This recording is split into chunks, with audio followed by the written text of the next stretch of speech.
Halo guys, di video kali ini Mimin akan melanjutkan spoiler Battle Truk Defense Season 5 episode 152.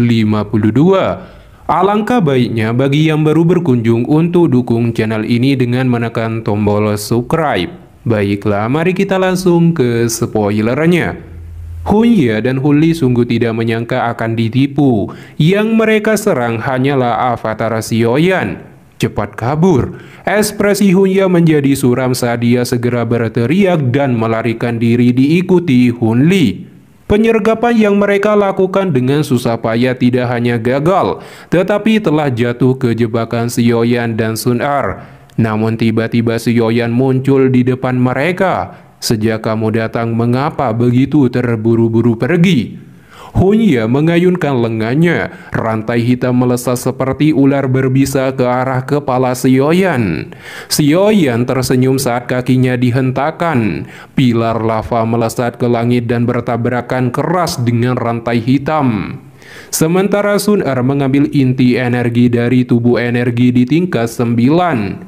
Kemudian Sun Er muncul di belakang Hunya dan Hunli dan berkata telah menyadari rencana penyergapan mereka berdua sejak awal.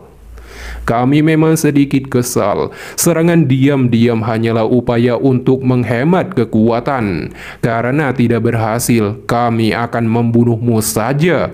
Wajah Hunya menjadi gelap dan menoleh ke Hunli. Aku akan menghentikannya. Xiaoyan akan diserahkan padamu. Douci hitam yang agung melonjak keluar dari tubuh Hunya. Dia melesat seperti petir menuju Sun Er, menghantamkan pukulan. Mata cantik Sun Er menjadi dingin. Telapak tangan yang diselimuti nyala api emas diayunkan dan bertabrakan dengan tinju Hunya. Ledakan energi diikuti retakan menyebar dari titik kontak. Keduanya memulai pertarungan jarak dekat dengan sengit di atas langit. Sementara Hunli menatap tajam Xiaoyan.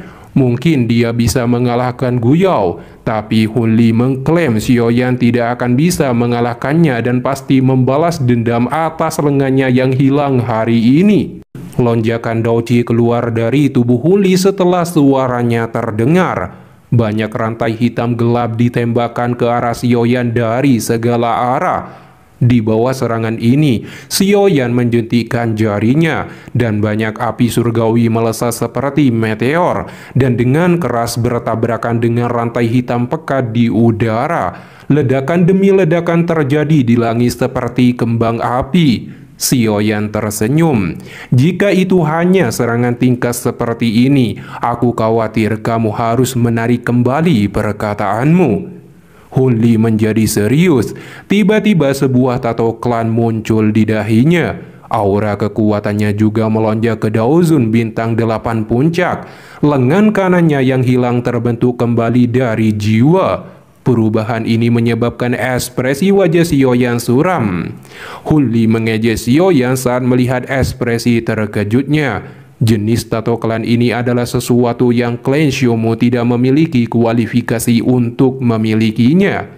Tubuh Hunli tiba-tiba menghilang.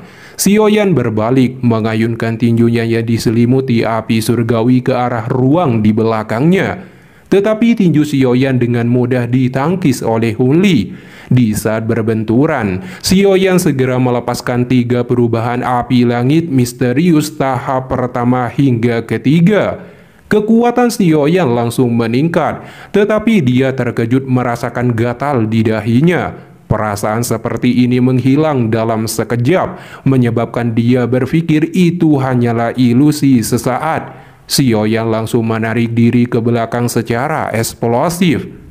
Di waktu yang sama, Hunli sungguh tidak menyangka akan melihat tato klan Xiao di kening Xiaoyan.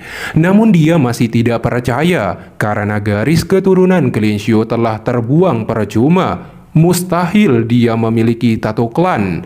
Aku pasti salah lihat. Setelah berpikir keras, Hunli mengalihkan pandangannya pada pertempuran Sun Er. Saat ini, Hunya ditekan oleh Sun Er meski menggunakan seluruh kekuatannya bersamaan dengan tato klan dan dia tidak bisa bertahan lebih lama lagi. Oleh karena itu, Hunli harus menghabisi nyawa Xiaoyan secepatnya. Daoji melonjak dari tubuh Hun Li dan kemudian menembak ke arah Xiaoyan dengan kecepatan seperti kilat. Di saat yang bersamaan, Xiaoyan mengeluarkan 10 boneka dan 1 boneka setan langit untuk menguji potensi. Mereka langsung membentuk formasi, mentransfer kekuatan 10 boneka ke boneka setan langit. Begitu selesai menerima transfer kekuatan, boneka setan langit berubah warna menjadi ungu tua. Tubuhnya diselimuti petir kuning gelap. Bahkan kekuatan boneka ini telah mencapai tingkat yang menakutkan. Di saat itu juga, Hun Li melepaskan teknik telapak tangan gelap menghancurkan jiwa. Segera telapak tangan raksasa hitam turun dari langit secara eksplosif ke arah Xiaoyan, diikuti retakan ruang menyebar saat melesat. Di bawah serangan kuat ini, boneka setan langit menerjang ke atas langit di bawah perintah Xiaoyan. Tinju boneka setan langit bertabrakan dengan keras ke telapak tangan raksasa secara mengejutkan. Saat berbenturan, ledakan mengguncang bumi terdengar dalam radius 1000 kaki. Angin bertiup kencang, retakan demi retakan mulai muncul di telapak tangan raksasa. Boneka setan langit ditekan sampai mengambil 10 langkah mundur. Tetapi setelah langkah terakhirnya, boneka setan langit menghancurkan telapak tangan raksasa sebelum melesat mengirimkan tinju kuat menuju Hun Li yang berada dalam kabut hitam. Hun Li terkejut dan menghantamkan tinjunya. Tabrakan 2 pukulan terjadi. Setelah itu, pertempuran sengit dalam jarak dekat terjadi di dalam kabut hitam. Sementara pertempuran besar meletus di dalam awan hitam, Xiaoyan mengalihkan pandangannya ke medan pertempuran Sun Er dan Hun Li. Dari sini, Xiaoyan melihat Sun Er membuat Hun Ya ditekan sampai dia babak belur. Jika diberi cukup waktu, Sun Er bisa membunuhnya. Xiaoyan juga mengobservasi kekuatan Sun Er berada di tingkat Daozun bintang 9 puncak. Jika memungkinkan, Xiaoyan dan Sun Er harus membunuh Hun Ya dan Hun Li hari ini. Hilangnya mereka akan menyebabkan klan Hun merasa terpuruk. Sementara hati Xiaoyan sedang berpikir untuk menghabisi mereka, ledakan yang sangat keras tiba-tiba muncul di dalam awan hitam, diikuti robekan ruang dari titik kontak. Awan hitam pecah, tubuh Hun Li dan boneka setan langit terpukul mundur beberapa puluh kaki sebelum menstabilkan tubuh mereka. Xiaoyan mengerutkan keningnya saat melihat beberapa jejak pukulan sengit di tubuh boneka setan langit. Di sisi berlawanan, Hun Li lebih sengsara. Darah muncul di sudut mulutnya dan pakaiannya compang-camping. Dengan nafas terengah-engah, Hun Li tidak menyangka Xiaoyan akan memiliki boneka yang begitu kuat dan keras. Melihat ekspresi suram Hun Li, Xiaoyan tersenyum dan akan memerintahkan boneka setan langit untuk menyerang sekali lagi. Namun tiba-tiba, beberapa sosok melesat di udara dengan panik. Di belakang mereka ada badai tornado raksasa yang diselimuti energi penghancur bergerak mengejar. Mereka segera menyuruh Xiaoyan dan yang lainnya segera pergi karena badai besar makam surgawi telah muncul. Bahkan Daozun puncak akan mati jika tidak menghindarinya.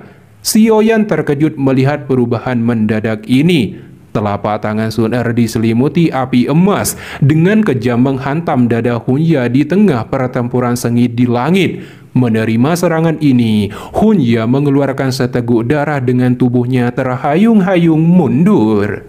Sun Er baru saja akan mengejar, tetapi dia terkejut melihat badai energi besar makam surgawi. Dia segera mengajak Xiaoyan cepat pergi. Kemudian keduanya bergegas melarikan diri. Hun Ya dan Hun Li juga langsung bergegas mengikuti dengan menyedihkan. Pada saat ini, wilayah tingkat kedua makam surgawi dipenuhi dengan suasana badai yang bergemuruh. Badai energi yang menyebar di tanah menyapu dari jarak yang sangat jauh. Bahkan ruang yang dilewatinya mulai runtuh. Masa hitamnya sangat menakutkan. Xiaoyan mengikuti di belakang Sun Er dan bertanya tentang badai tornado yang menakutkan di belakangnya. Sun Er menjelaskan itu adalah badai energi makam surgawi, semacam bencana alam di sini. Dikarenakan seluruh wilayah tingkat kedua akan berada dalam area dampak badai. Jalan satu-satunya untuk menghindari bencana ini adalah memasuki tingkat ketiga makam surgawi yang tidak terjamah oleh badai tersebut. Xiaoyan mengerti. Dia menoleh ke belakang, melihat Hunya dan Hunli dengan menyedihkan mengikuti mereka. Xiaoyan tiba-tiba melihat Hao Xuan dan Hao Zi bergegas dengan kecepatan seperti kilat sebelum menyusul dirinya. Begitu sampai di samping Xiaoyan, Hao Xuan memuji kecepatannya telah sampai di tempat ini. Lebih terkejut lagi melihat Xiaoyan telah melakukan terobosan kekuatan. Xiaoyan dengan rendah hati berkata hanya beruntung. Sementara ekspresi Hunya menjadi brutal saat melihat Xiaoyan berbincang-bincang dengan Hao Xuan. Dia mengklaim setelah memasuki tingkat ketiga akan menghabisi mereka. Beberapa saat kemudian, Xiaoyan dan yang lainnya mendekati pintu masuk tingkat ketiga. Mereka segera meningkatkan kecepatan. Akhirnya mereka semua sampai di depan tirai energi yang sangat besar mengalir dari langit, pintu masuk tingkat ketiga. Pada saat ini ada 4 orang di depan pintu tirai cahaya energi. Mereka adalah Gu Qiangyang, Gu Zhen, dan anggota klan Lei. Selain kedatangan Xiaoyan, Sun Er, dan keempat orang lainnya, klan Yao juga datang. Dikarenakan dalam situasi hidup dan mati di bawah amukan badai energi yang akan segera datang, dan tidak mempunyai waktu untuk berkelahi, Gu Qing menyarankan semua orang untuk bekerja sama dan berusaha menghancurkan pintu tirai energi yang mengarah ke tingkat ketiga yang telah mengeras. Setelah semua orang setuju, Gu Qing menyuruh Xiaoyan dan Sun Er untuk melakukan serangan terakhir. Tujuannya untuk mencegah Hunya dan Hunli melakukan hal yang tidak diinginkan. Kemudian lonjakan Daoqi keluar dari tubuh Gu Qing dan 3 orang lainnya. Lalu mereka menembakkan pilar cahaya dengan kejam menabrak tirai energi yang dipadatkan. Di bawah kekuatan ofensif dari mereka gabungan kekuatan, tirai energi secara bertahap muncul beberapa retakan menyebar. Gu Qing dan 3 lainnya meningkatkan kekuatan mereka. Pilar cahaya semakin kuat mengebor tirai energi sebelum akhirnya membentuk sebuah terowongan. Setelah melakukan ini, Gu Qiangyang dan 3 lainnya berhenti dengan keringat menutupi dahi mereka. Segera 2 anggota klan Lei berganti. Tapi badai energi makam surgawi semakin dekat. Situasi ini menyebabkan mereka semakin terdesak. Semua orang langsung bergandengan tangan menembakkan pilar cahaya, terutama Xiaoyan dan Sun Er menembakkan pilar cahaya api surgawi. Di bawah kerjasama ini, mereka dengan mudah mengikis dan memperdalam terowongan. Saat badai energi akan menyapu, mereka melesat memasuki terowongan dan selamat.